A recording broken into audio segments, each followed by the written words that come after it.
Thank you for listening to Lone Star Community Radio. This program was broadcasted and recorded live from the LSCR studios in downtown Conroe, Texas.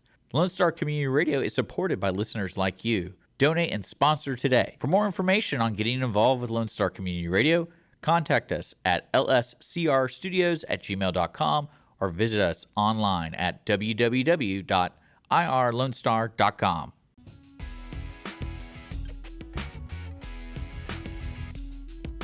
It is the show that nobody asked for, the AOO Show, audience of one. Right here on Conroe's 106.1 and 104.5, as well as irlonestar.com. And wherever you get your podcasts from. I am Andrew, alongside the inflatable gorilla of Montgomery County, Dick Schisler. What's up? We heard the amazing story last time of Dick and his inflatable gorilla. I still can't believe that. I've thought about that so many times. The theft that you may or may not have been a part of, and the gorilla that ended up on top of the high school. Yeah. For more details, you can go back and listen to our previous show, which is great about podcasts, by the way. You can go back and listen to all our shows if you wanted to. I highly suggest it. Maybe even at half speed.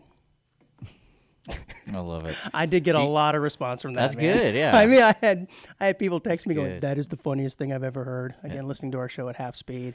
It's already funny. Now it's the funniest thing. Yeah. That's what I like. Yeah. Man, it's been a while since we've done a show. I know we did a show early because of the holiday weekend, Memorial, and now we're recording late because just issues with scheduling. And, man, it seems like it's almost been 2 weeks since we've done a show. Well, yeah, it was a busy, I'm rusty. It was a busy weekend How for does this work me. again? And, you know, when things don't go as planned, you're like, all right, just screw it. Like, I don't want to do anything I was supposed to do. I just want to go to bed. Right. So, but yeah, did you have a good weekend? Yeah, I did. I was busy installing flooring in my house, which is Because let me ask you this. backbreaking, man. So I think I want to say you sent me pictures of the before and after. Yeah.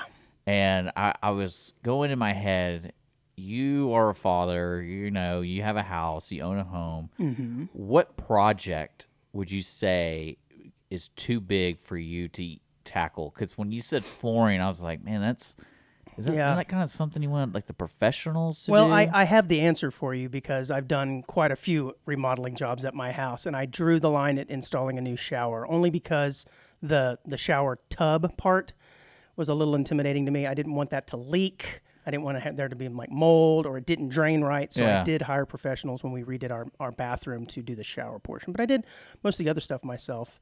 But yeah. So you always been that handy kind of guy? No, I just kind of You just YouTube it? Yep, and just figured it out. And what's weird about doing jobs yourself is right about the time you get good at it, the job's done. Yeah, and you're only like, doing dang it one and you're time. only doing it one time. Yeah, so Yeah. it's kind of frustrating that way because towards the end you're like, oh man, I'm really figuring out how to do XY technique on sheetrocking or whatever, and well, now I'm done. And if I could do this again, I'd be much better. But that's just the way it works. Yeah, I always. That's what I love about Lowe's and Home Depot and the commercials. It's like, do they really expect all these people to become a carpenter? Well, they're hoping so, but they also sell to pros too. Well, I know, but but the commercials are marketed. They're always like, you're the builder, and I'm thinking like, there's got to be a limit to what people really can do, and I wonder how many great stories there are of how many people have screwed it up royally. Yeah. And it's like, this ended up costing me about $4,000. Well, I think there's shows on HGTV that are basically just that. People who have attempted DIY projects that have gone tragically wrong. Yeah. And then they have a show where someone comes in there and tries to fix it. Yes, Yeah. Well, shout out to all the people that try to take care of business themselves. I know I grew up in a family just like that, and I save a lot of money. I've done a lot of odd jobs around the house, but there's certain things, especially when that's why I have like buddies who are better at it. Right. And I just called them. They have the correct tools to do it. Mm-hmm. Like I remember the last one I just couldn't get it is I replaced our mower blades on our zero turn. Not necessarily a home repair, but yeah. But I didn't have the right tools. Home adjacent. I didn't have the right tools for it Yeah. because you needed basically a certain type of drill to unlock Oh, stuff. right. Yeah, okay. Enough torque, and I was like, all I had is a little baby DeWalt, Right. It's like. So I call my buddy. I go, hey Just man, a handheld wrench. I don't know how to do this. I know you replace your mower blades on your zero turn. Can you come over and help? And he's like, yeah, sure. He literally comes over for about a minute, and he's done. Yep. And Got the right tools, and he's man. like, oh, you just needed this. Some and then impact driver or something. I'm like, okay. I guess I need to get one of those. There's a lot of truth to that, having the right tool to do a job. Yeah. And I use that excuse as much as I possibly can. I was like, I would do this job better. If I had a just table don't saw. have the tools. Yeah, exactly. Whatever it might be. But that's cool, man. We are recording on my birthday, which is a nice. I was just about to mention. We are recording, by the way. Yes. Thank you. Okay. Man, you scare the Stop snot out of you. me. I'm just asking. I don't know that. You've got the board in front of you. We are recording, and yes, it is your birthday today. Yeah. Oh, happy birthday, Dick. Thank you. Yeah, that's actually part of the reason we didn't record over the weekend because I was celebrating my birthday. That's right. Then, Family and friends in town. You don't want to be up here with me. I guess we could have brought them into the studio and they could have had an audience here. Yeah. Or we could have had an audience. Yeah, we were supposed to go golfing. We had all these plans. It would happen, man. It fell through. Well, sadly, I had a domestic problem with my wife is leaving me, and when that happens, and I'm okay, everyone, don't worry about it. It's more of like, how much responsibility do I have to give to this relationship now that you're the one deciding to leave? Mm-hmm. So I was being called, it was just kind of like I was still being the husband, and I'm like, do I really have to do any of this stuff? Yeah, I don't have any obligations anymore. Like, that's kind of like my whole mindset the whole weekend because, she's moving and stuff, and I'm going like, I don't have to help you at all, right? Like, and then, of course, I'm the one that knows how to do everything. So it's like, how do you open this? How do you do this? I'm like, I don't know. Maybe your new boy toy can help you out. But yeah, it's one of those things, and so that's why I was appreciative of it over the weekend, being flexible with me. I was like, I don't really not a know. problem, man. I'm waiting for a phone call. That's all I'm waiting for. Well, I assume that this show had partially to do with the issues at home, so I thought I could be I thought I could be as accommodating as possible. She's jealous of you. She was fine up until this show started. Yeah, she's like, I can't believe y'all talk about that kind of stuff. We don't talk about that kind of stuff. No, not even, man, not even. Well, I'm sorry to hear about that, but happy birthday. Yeah, and that's why I kind of did that little jab. I was like, man, this is such a great birthday. Yeah, the best. Simply the best. But yeah, going forward, I think we will be doing the show only on my birthday. So we got to record only on my birthday is when we can do the show. An annual outing, huh? Yeah, I'll get some ideas though. I think I've been thinking about a lot about how much fun we have, and Sundays when we record, it's such an easy day to like be relaxed because it is a Sunday. Mm-hmm. So I feel like we could do a little bit more relaxing. Okay. So I'm good with that. I like it. When's the last time you rode in an Uber? I don't know. Yeah, I know I have. I mean, so I remember the first time I rode in an Uber, it was really, really strange. Like I felt weird about getting into a stranger's car. Oh, I remember now. That's exactly what you do when you're in a taxi. But for whatever reason, it felt weird. Well, no. What I love about it, this is a great story. So we were in Houston. A lot of my family lives in Houston. We were out. I forgot what we were doing, but we were out pretty late. And we ordered an Uber like at 1 a.m. Mm-hmm. And it was a Tesla. Yeah. And I've never really been in a Tesla. I've had the Tesla Uber in Houston before. Yeah, and I was having the greatest time. I was like, can I sit up front? Well, this guy couldn't. If you wanted to sit up front with my Tesla Uber driver, you couldn't because he was handicapped. He had his wheelchair in the front, so the back seats were the only thing that was available. Yeah, super nice dude. I remember it very clearly. But yeah, I had a great time. I was like, "What's this button do? What does this do? This screen is huge." And it's the eject button for the passenger. Yeah, I'm kind of amazed how for the past I don't want to say 50 years, there's been all these PSAs like, "Don't be distracted while driving." Don't text and drive. Right. Don't blah blah blah. And then you get in a Tesla. And it's this massive screen of options to distract you. Everything. Which is why they've added the self-driving, I guess, because they know you're going to be distracted. It's nuts. And I was No, it kind of is. But yeah, it's funny to me that I'm in an Uber. I'm in some really fancy car. Well, it's interesting. So as I've been traveling a lot for work, I have been getting into more Ubers, either from the airport and back and forth or just getting around town. And it seems like there has been a decline in the quality of vehicles that the Uber drivers are utilizing. And I know when Uber first started, there were some fairly strict rules on the condition of your car. It had to be within like 4 years of age, X number of miles. They were trying to create this image that it was a safe place to travel with. And by God, that is not the case anymore. It is a shockingly high number of Uber drivers that have a myriad of lights on, service lights, indicator lights in their cars. Every time I get it's like, let's see what's on over there. Oh, look at that! You need brakes, and your check engine is on. And I'm not I'm not exaggerating here when I say it's probably about 60% have multiple lights on. Well, it is their personal car a lot of the times. Yes. And I don't really care. They're in various states of disrepair, though, man. It's pretty shocking. I think it's a little different from like the mindset of using Uber, because usually I would say 100% of the time I use a Uber because we've been drinking. So it's like, sure, I guess care. You don't care. Like, you just need to get there. I just need to get there. Even if this car isn't safe, it's safer than driving drunk, I exactly. guess. Yeah. So I'm always like, I don't care. Just get me there, whatever it is. And I did meet somebody that didn't have a car, and they only used Uber. That was their transportation. Wow, that seems like it'd get expensive. And, well, they were trying to explain. They lived in New York. I think it was New York. One of those cities, like really busy cities. Might have been Chicago, but they lived like in downtown. So he's like, oh, I could bike, but if I didn't want to bike and I had to get there, it's like Uber's the easiest thing to do, and it's better than owning a car because it costs you a lot of money to own a car in that city. Yeah, I could see that. And So, the parking and everything else, if you live in yeah. a certain like urban setting where it's difficult to do and you got to pay for that. Well, anyways. So, are you ready for an update on the cheese rolling contest? Oh, yeah. We talked about that. I think it was 2 episodes ago, and it occurred, and we do have a winner.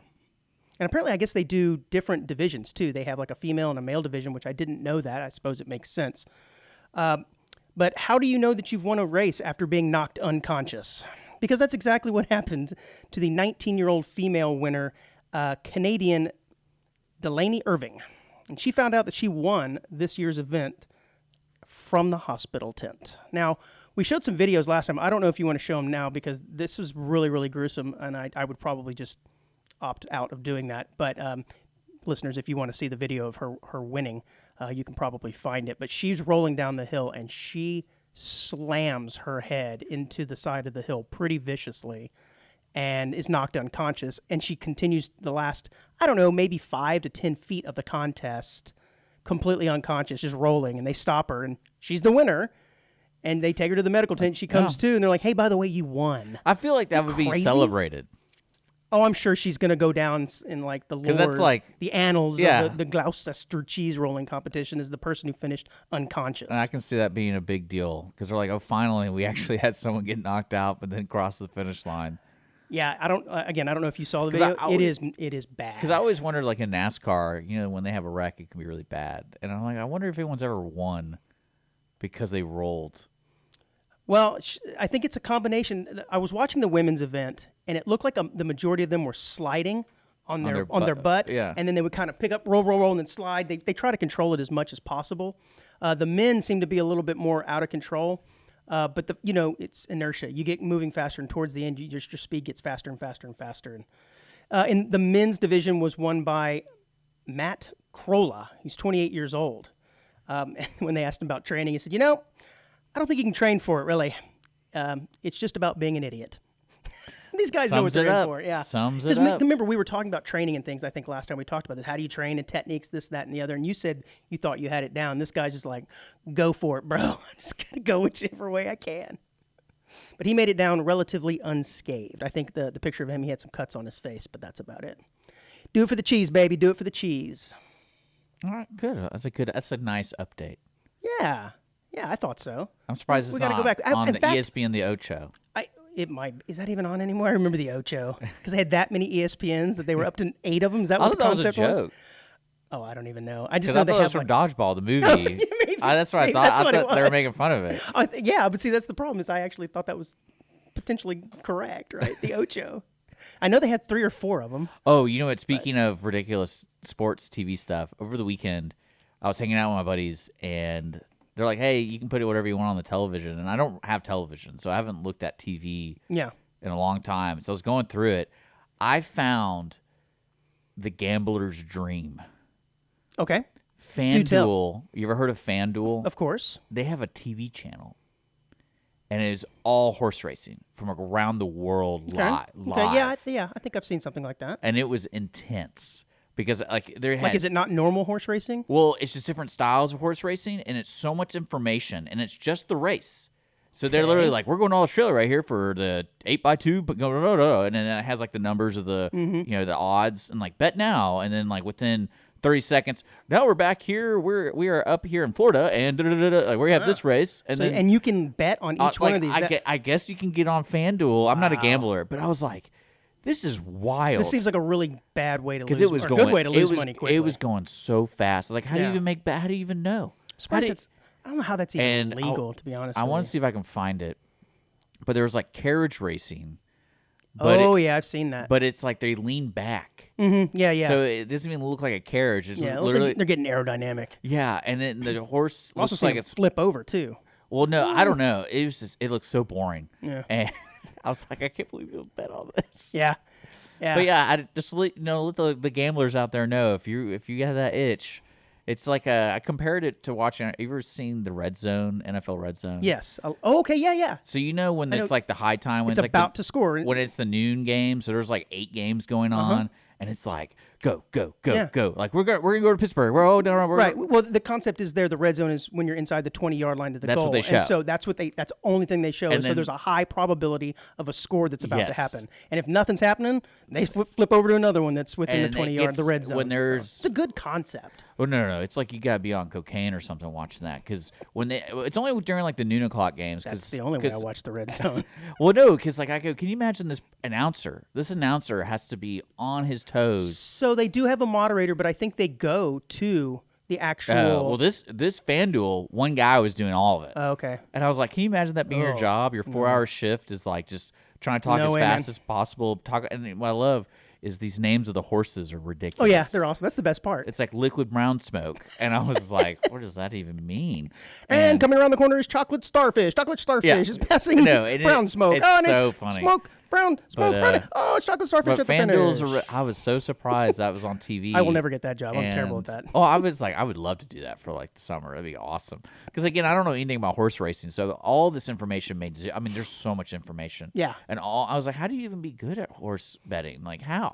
Yeah, I'm sure there's techniques and things like the cheese rolling. You just go for it, man. Just go for it. Just go for it. Yeah, like I said, I'm surprised. It was very entertaining for me. Oh, I bet. Because I was like, why are you watching this? And I go, well, I've never seen anything like this before, and this is nuts. Because you're going to England, you're going to Australia, you're going to. I think there was even one in like Japan or something like that. I was like, this is the gambler's dream. Yeah.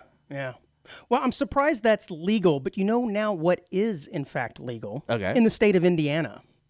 I know this is not Dick in the News, so I'm not going to have you fill in the blank. But the Indiana Senate passes a bill to legalize throwing stars. That is awesome. I want to know why this is something that came up, though, to be honest with you. But it says the Indiana Senate passed a bill that would legalize throwing stars, quote, under certain conditions. Oh, it's probably okay. So throwing stars are not currently legal in Indiana, but the bill introduced by Senator Linda Rogers, whom I bet she's a lot of fun to hang out with. Anybody wanting to legalize throwing stars is probably somebody I want to spend an evening with, would lift the ban for recreational use. So you can't use them as defense. But she says that in other states where they have axe throwing, it makes perfectly sense that we can have Chinese throwing stars. So I guess this would be for recreation to throw them at targets and things like this, not as use for self-protection. But it's one step closer, man. I mean, come on. Throwing stars. So when I was a kid, I actually had rubber throwing stars. Did you ever have any of those? No, we had like actual throwing knives and stars. That was like a thing.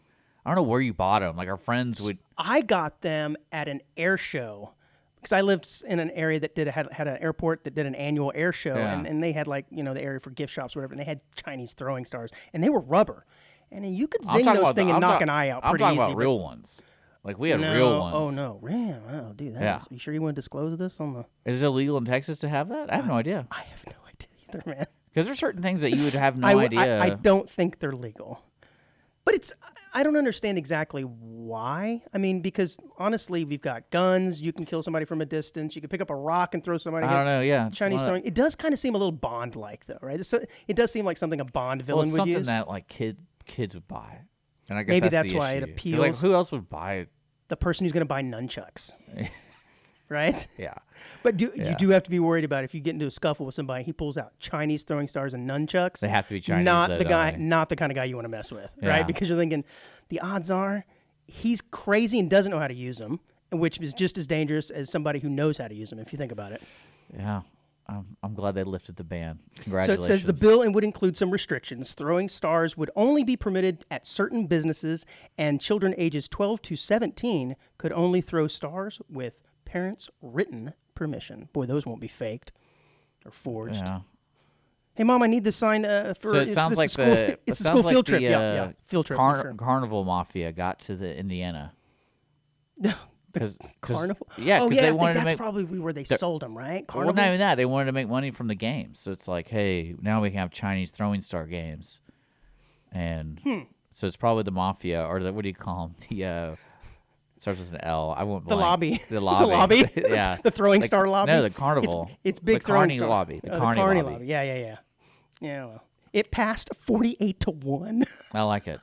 I mean, what I love about this kind of stuff is it is necessary, but it's kind of like that's what you did today. Is you reviewed a bill about throwing stars. Yeah. Yeah. That's awesome. And then we can't get marijuana anywhere near being voted on in certain states. It's like, Yeah, but we got throwing stars. We got throwing stars, dude. I love it.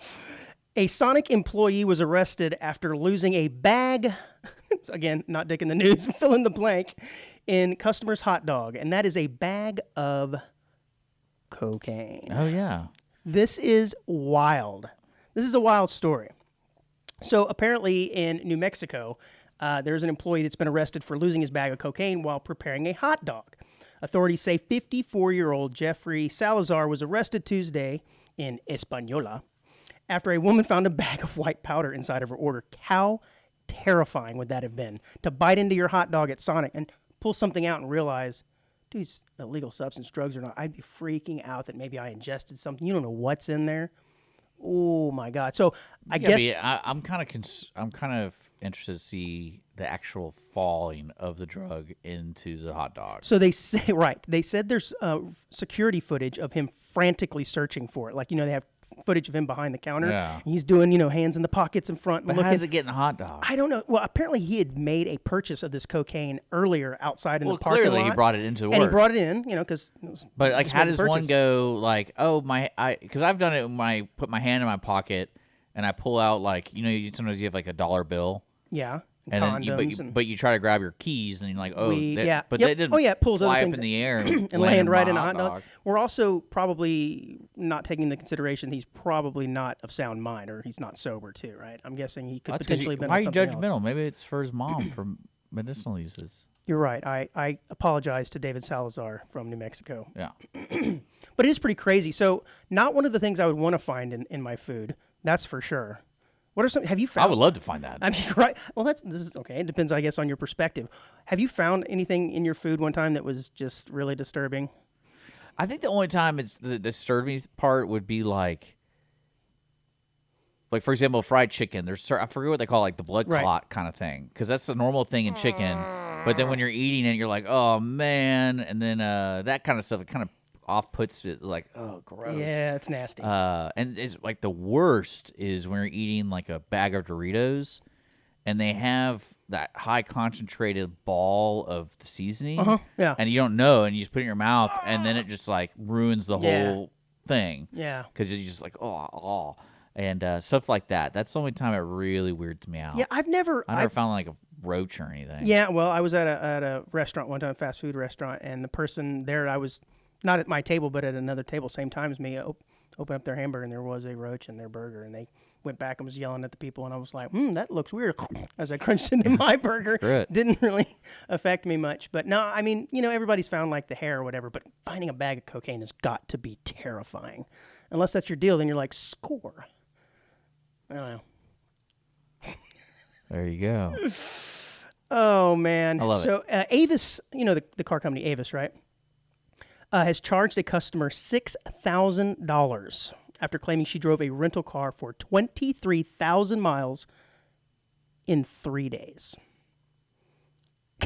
So, is that possible? Right. If you are, I guess, going, what is it? It actually gave the mathematics in here. She estimated that she would had to have driven 100. No. She estimated that she drove only 186 miles during that time.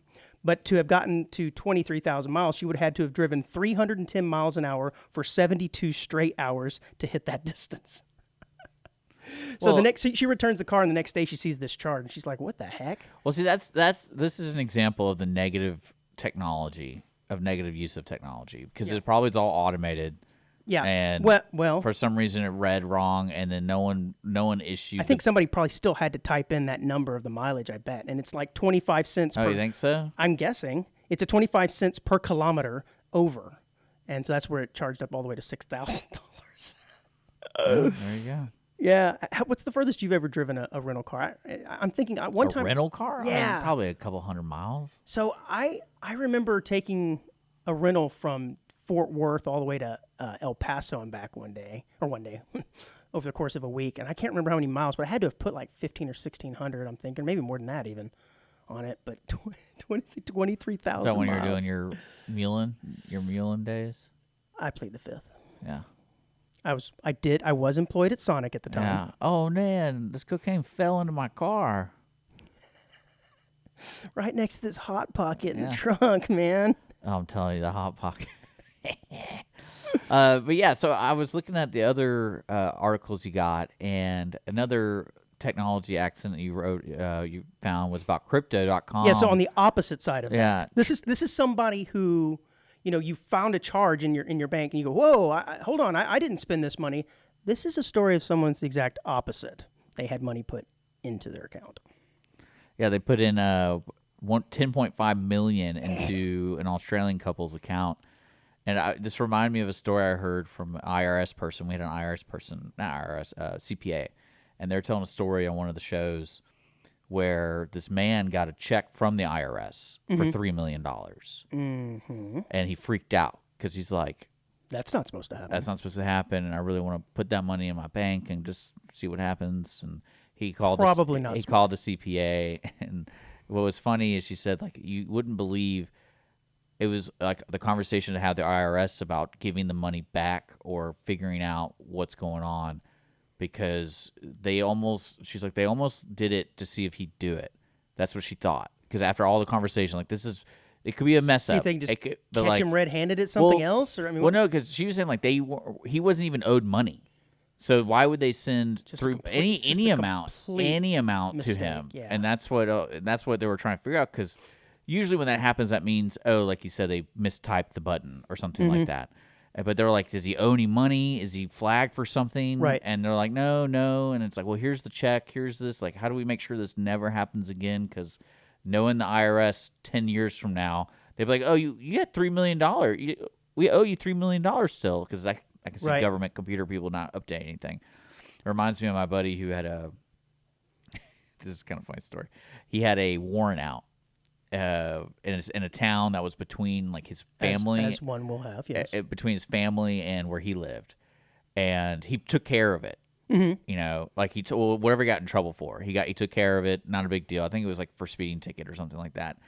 And every time, I think it was for like 6 years, if he ever got pulled over in that town, they arrest him on the spot because they still thought he had a warrant. Good God. And it got to the point where I just left it in my car. If I traveled, I had the paperwork, because he said it happened 3 times where he got Whoa. immediately arrested, went to the jail, and he's like, no, guys, like, that's not. They're supposed to delete it from the computer, Right. And they never did. I got a crazy story. That reminds me of something. So when I was in college, I was on the bowling team. I'm going to change the names here. We had a kind of a chaperone that was maybe about 10 years, 12 years older than us, who would travel with us from time to time on some of these trips.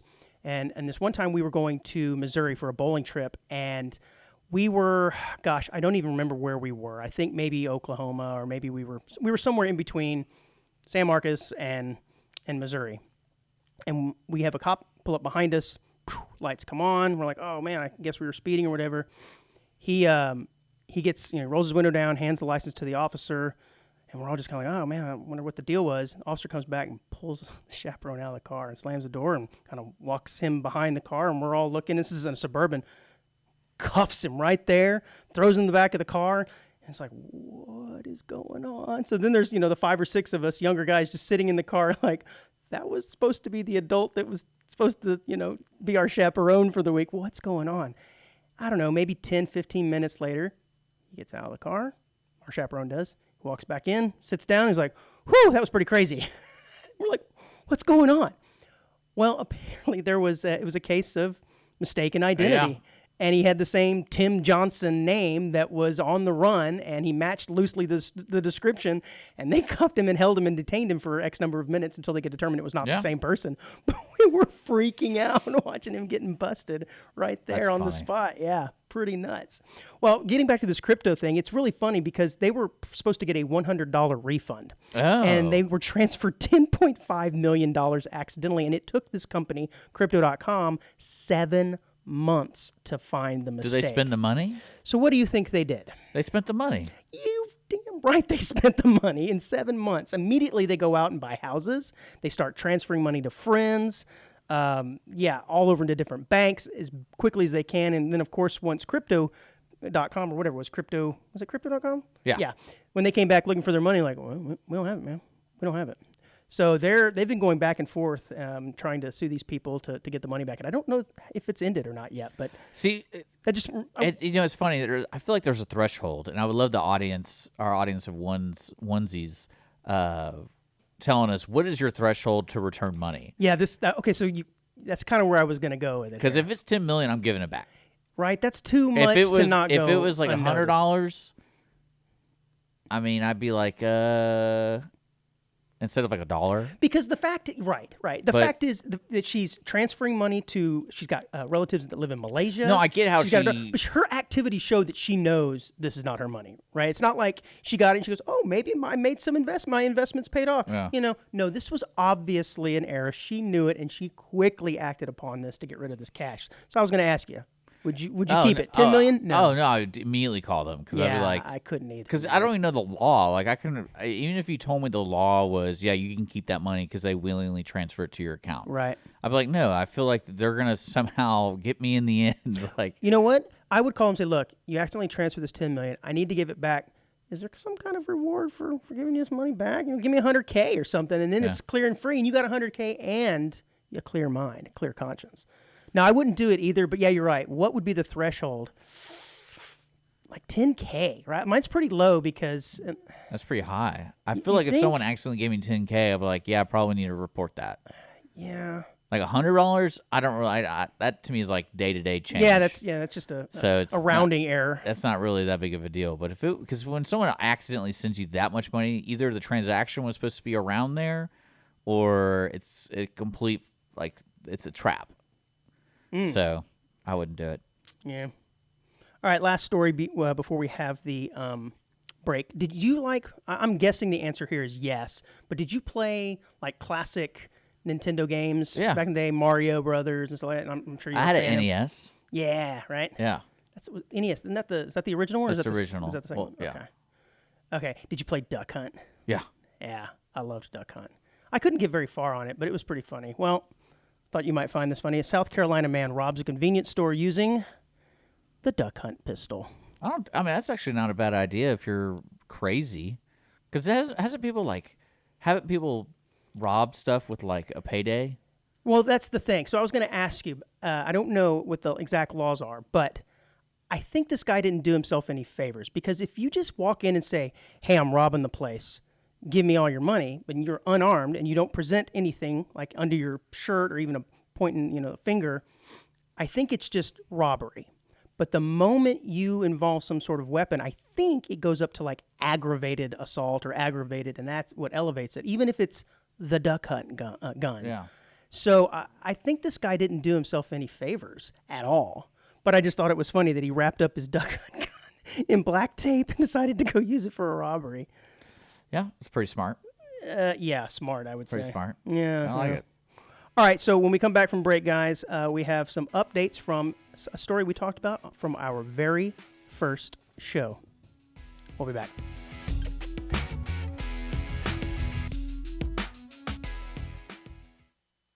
Audience of One, Wednesdays at 10 a.m. right here on Conroe's 106.1 and 104.5. Listen to the brain droppings of local hosts, me, Andrew Belshner, along with the jewel of Montgomery County radio, Dick Schisler. Topical musings, news stories, oddities, or just weird conversations that we normally have with ourselves, all mixed together with the occasional guest. You can also find us on Facebook, YouTube, and Apple Podcasts.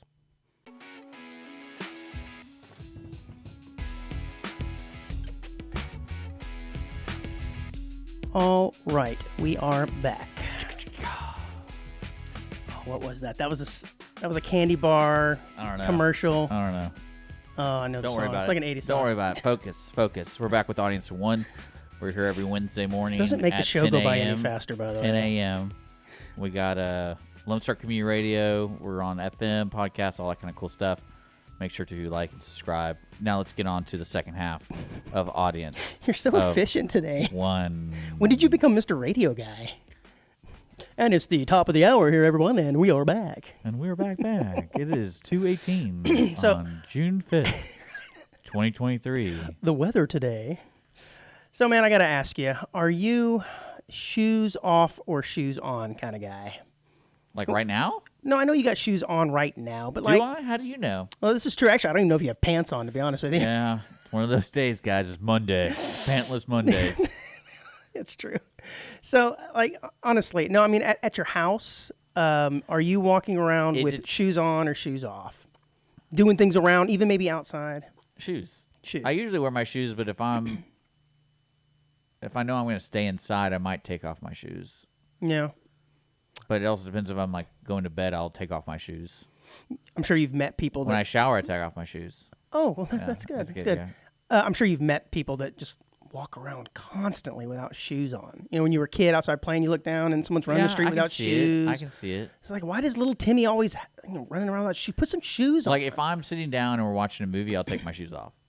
Okay, yeah. And then if I'm like, oh, let's go get the popcorn, I'll walk over without putting my shoes back on. Yeah. I'm always afraid my feet are going to stink, though. I don't want to smell it up. But I had Maybe you should, try washing my feet better. yeah. Yeah.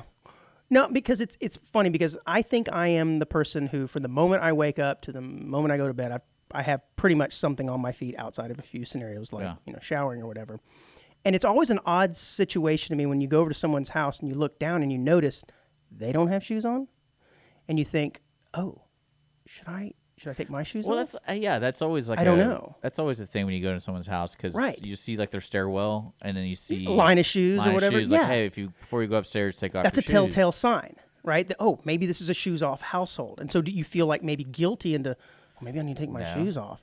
Or I'm gonna on the take flip my shoe- side, what maybe kind maybe they're just shoes off people and they don't care if you're wearing shoes or not. It's just they always take them off. So then you oddly take your shoes off and you're like, what are you doing?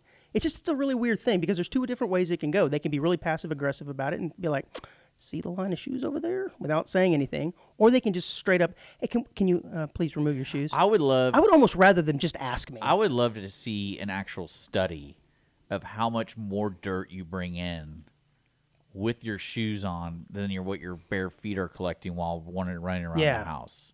I can understand if you've got kids in new carpet and they're outside playing. It's like, hey, take your shoes off before you come inside because I don't want the dirt on my carpet. I can get that. If you've got hardwoods, I don't know.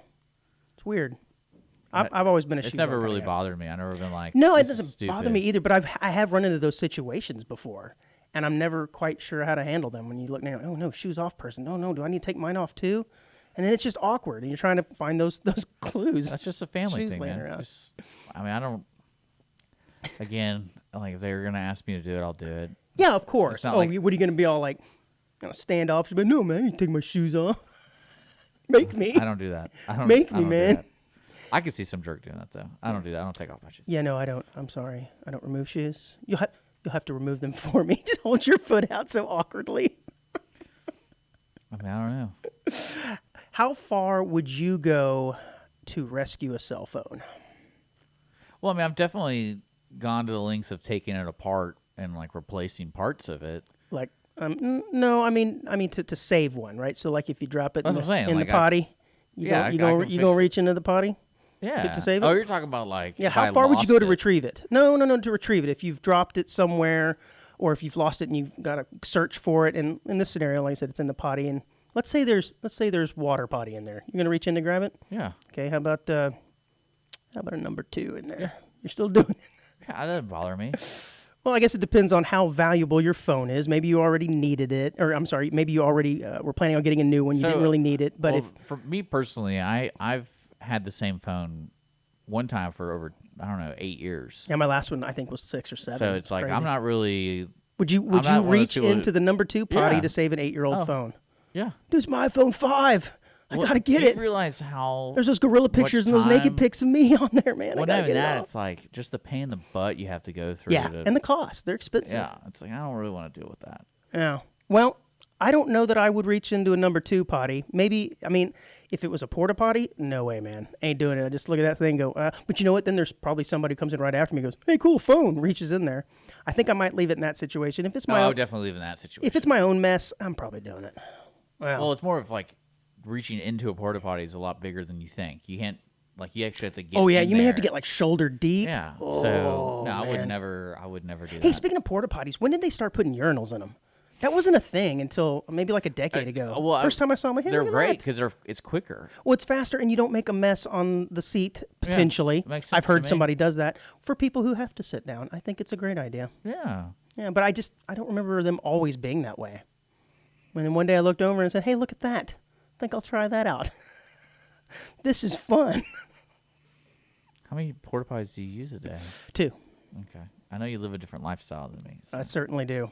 with your shoes off and Uber drivers. Well, there was a government official in central India who's been placed on suspension after he ordered a reservoir to be drained to retrieve the phone that he dropped. Now, if you know about anything that's going on in India right now in terms of their weather, they're having a severe drought and water crisis. And this guy dumped millions and millions of gallons of water over the course of 3 days so that he could find his phone that he dropped in there. Whoa, so he is a food inspector.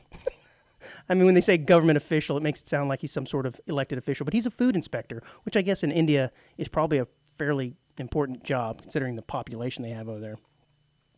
But he said they drained about 3 to 4 feet of water, which represents millions and millions of gallons of water to get it. Well, he has been charged, and I don't know what it says. Well, not even that. It's like I wonder what the recovery of a phone like that, because if you say you drop your phone and it's on, there's a high chance it'll get fried eventually. Yeah, it's not even going to work. So he's just trying to probably claim that it has sensitive information on it. But I'm thinking to myself, some of the newer phones are quote unquote waterproof. I know, but it's like I can really see that being a situation though.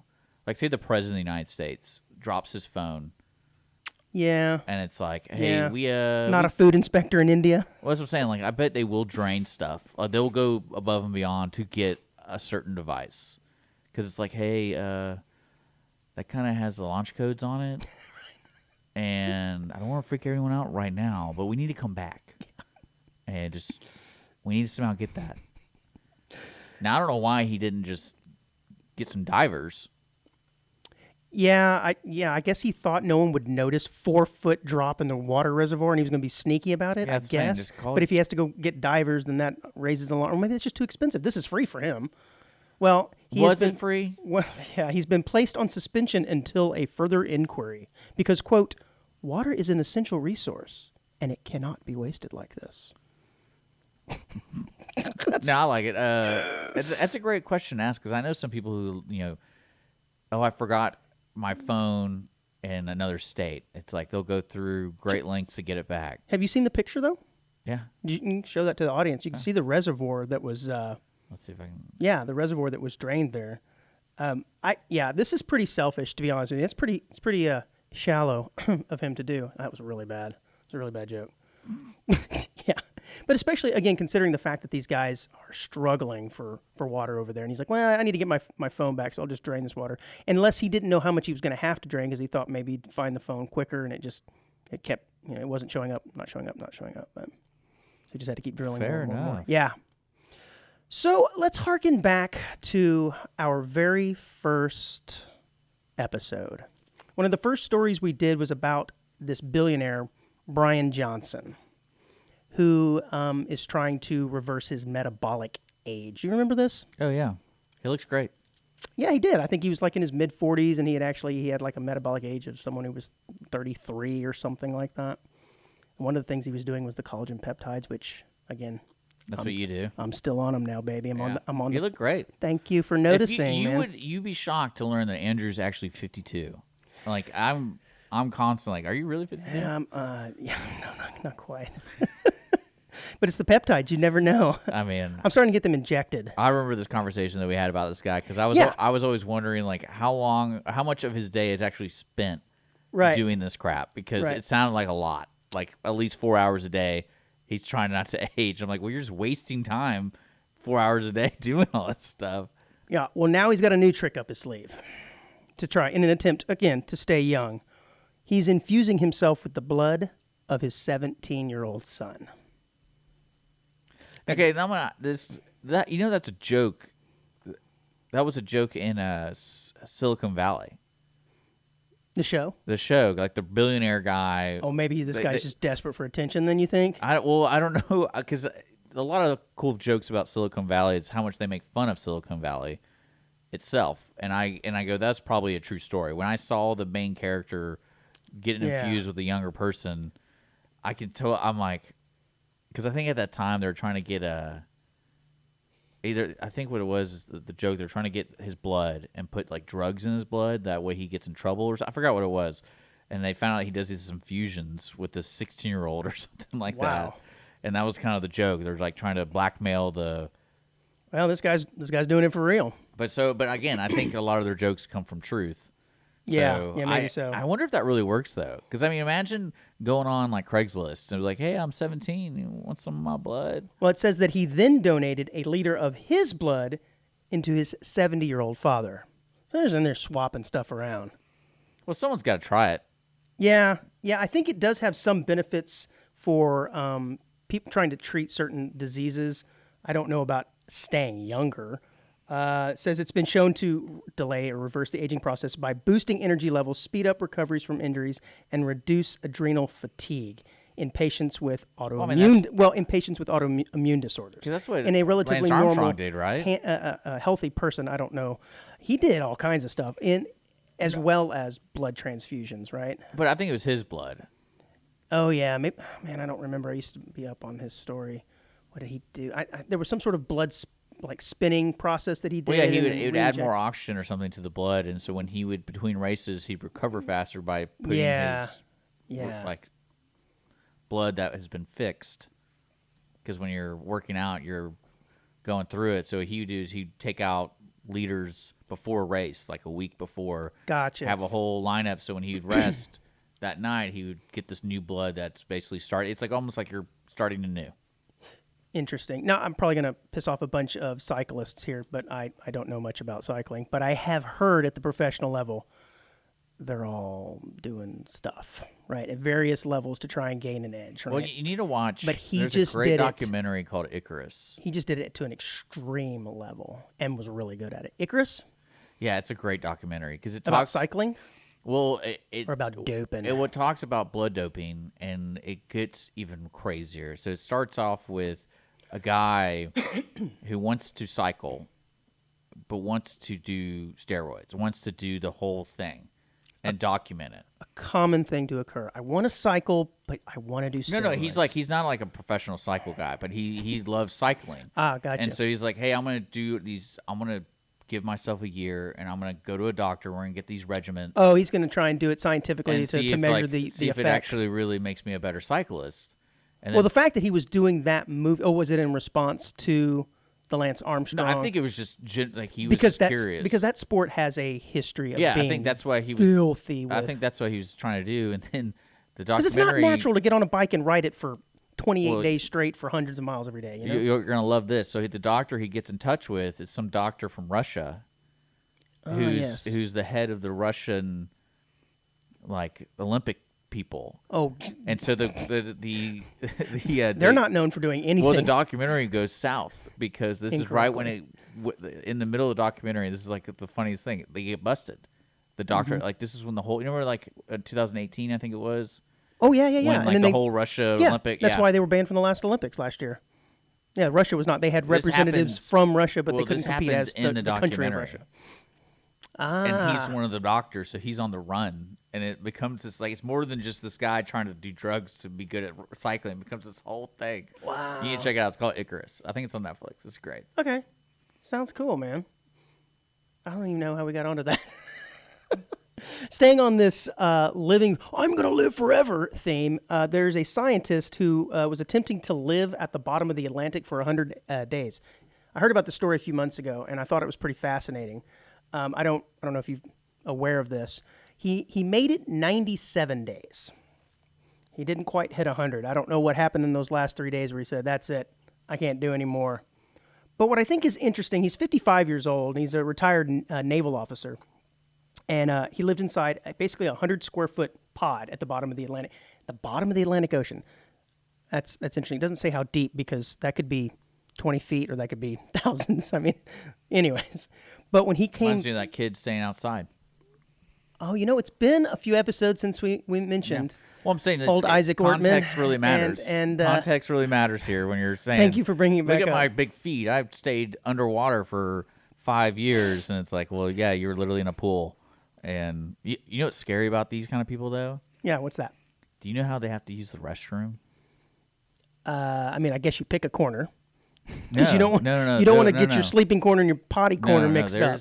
There's a toilet outside of the bunker, so you have to swim. Hold on, are you talking about his exact scenario, or just scenarios that you've heard like this? If it's what I'm thinking, what it is, if it's like a facility where they're doing research and they're doing stuff, pressurized like that. environment of a 100-square-foot pod. Yeah, so basically, I'm assuming they got a little toilet in there inside. Well, no, it's like what they do is you swim to a little thing, and outside of it, and it's like a bubble.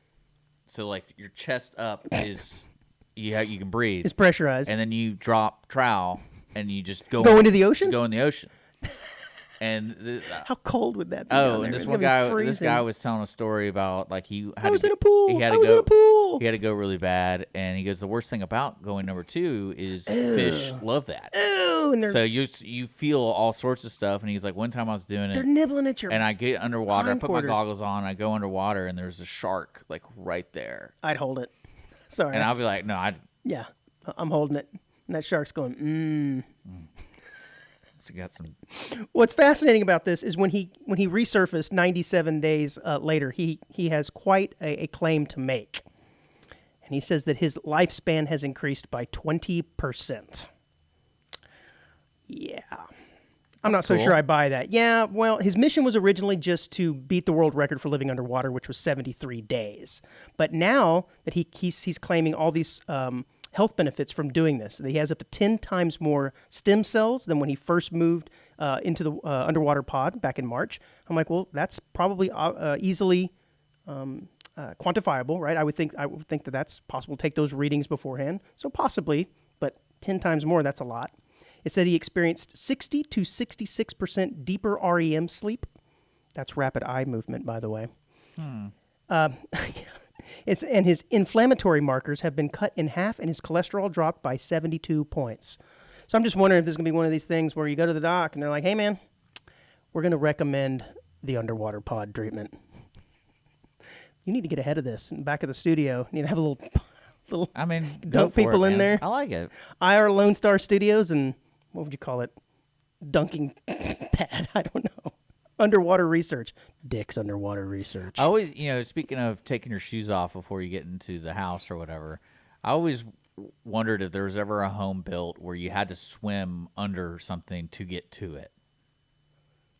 Oh, I mean, I've been to bars like that in Vegas where you have to swim under to reach the bar, which is always kind of fun. But imagine like living that way. So it's like, oh, I got to go. I'll see you later. And I had to jump in the water and like almost like Bruce Wayne kind of thing. That's great. You can add that, I suppose. Right. So I think I mentioned this at the end of last show or sometime during last show that half of all internet traffic are bots. Okay. And you said, "Yep, I believe it." And I thought, man, that seems really, really crazy to me. Well, it's not surprising me that there's internet traffic that are bots, but over half. That's crazy. That's a shocking number to me. Well, I always think about this constantly with certain platforms. I can easily see the bots being like Twitter, for example. That's such an easy thing to be a bot, right? Maybe right at half, I should say. Yeah. Yes. And 'cause that's it's ripe. like That's ripe for that stuff. Yeah, and then I was thinking about Facebook, and I was like, because Facebook's unique in the sense, and so is somewhat Twitter, but like you curate your list of people that you follow. Sure. So, like, I'm pretty sure I know some like people get hacked on Facebook, and it pretends to be Joseph. Right. But usually the content you're seeing on Facebook is the real person because you know that person because you approved that person, and so you don't really think they're bots. Yeah, the new one I'm seeing now is it'll have someone that you know, it's tagged, and it'll say, so and so, I think you knew the person that was involved in this crash. Yeah, yeah. And it'll be a picture of this horrific car crash, and you're like, this is not real. Yeah, it's but I meant more of just that's like a I hack. believe 99% of the stuff I see on Facebook, not the articles. I'm talking about the people posting. Like, oh, that's really this person posting this. Yeah. But when you go to like sites like Reddit Mm-hmm. or go to sites like Twitter, it's you're gonna like this could all be fake. Oh yeah. This Well, whole thing. shockingly large number of it is. So, this last report found that a staggering 47.4% of all internet traffic, this is from 2022, came from bots, and that's up 5.1% from the previous year, which was 42.3%. So it's been like this for a while, but it's trending upward in a shockingly drastic fashion. So this company Imperva, they break down bot traffic into two different categories, basically bad bot traffic and good bot traffic. And bad bots are basically the ones that run automated tasks with malicious intent. They usually scrape data from websites without permission and stuff like that.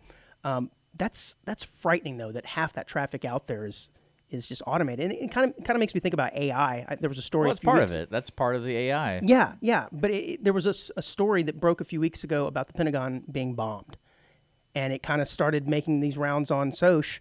And Soch, that's the way the cool young kids. I get it. That's because social media, it takes so much time to say those words. So I just shorten it to Soch. And it also makes me sound pretty cool. I thought you were talking about the Outsiders. The Soches. Ponyboy Curtis. Yeah. No, God, there's a reference from the Wayback Machine. That this was an attack that was completely faked, AI generated, was not real, but was kind of scary about it was there was other AI that was reacting to it. Oh, yeah. And so then it starts to be this slippery slope of AI reacting to this.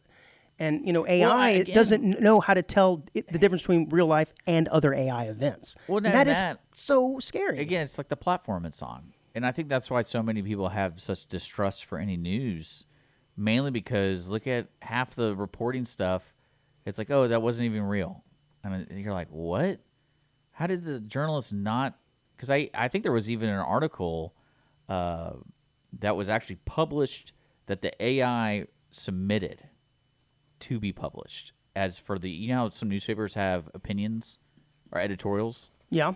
Apparently an AI got into an editorial. Oh, yes. And they published it in a physical newspaper, and they thought it was a person. And then when people started asking more about... How long ago was this? This wasn't too long ago. This is probably about 8 months ago. Okay. But I mean, that seems like that'd be a fairly easy thing for AI to slip into. Yeah. And then this robot has absolutely no repercussions of what's being said. Yeah, and I think that going forward, though... It's all spiraling out of control, well, man. even that, like, when I go on the internet, I'm 100% skeptic all the time. When I'm reading any article on Reddit or comments and that kind of like, this could be a bot. I'm not really going to look too much into this. Yeah. And I think that's a disservice to what the purpose of the internet was really supposed to be, like bring people together. But now it's like, oh, we're together, but we don't really know if that's my neighbor's a real person who's making this comment. That's why I get in trouble, but I say I like Facebook because you can curate it to what you want it to be.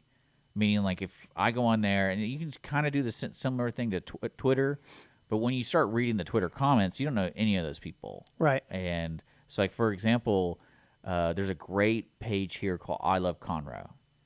And yes, it is hilarious. Yes. And I'm like, I have recently checked it out. And I'm like, these people aren't real people. Yeah, I think some of them are likely fake. There tends to be a lot of stories Well, the about posts might be snakes. fake, but the comments are just wild. Yeah. And I'm like, because there's a lot of posts like, oh, I need money. Yeah, and some of the ones I see, it'll be like, hey, I found this snake on my porch. What kind of snake is this? And you look in the comments, and someone will say, you're really cute. Would you like to go out or something? It's like, what the heck? And then people just railing on this person like, oh, yeah, that's real. Because it's usually some 65-year-old guy in the pictures of like some 20-year-old blonde saying, oh, you're really cute. I love your snake. I think it's Can we go out? It's going to be funny going forward with the way tech is doing, especially with the, what do you call it, the face swap stuff. That's going to be the craziest. Man. Who would you swap faces with? Nobody. I'm perfect. Okay. Say you weren't perfect. I'm going to let him get away with this today, folks, because it's his birthday. Say you weren't perfect. I would face swap with a younger version of myself. Oh, my God. Is that not the height of narcissism?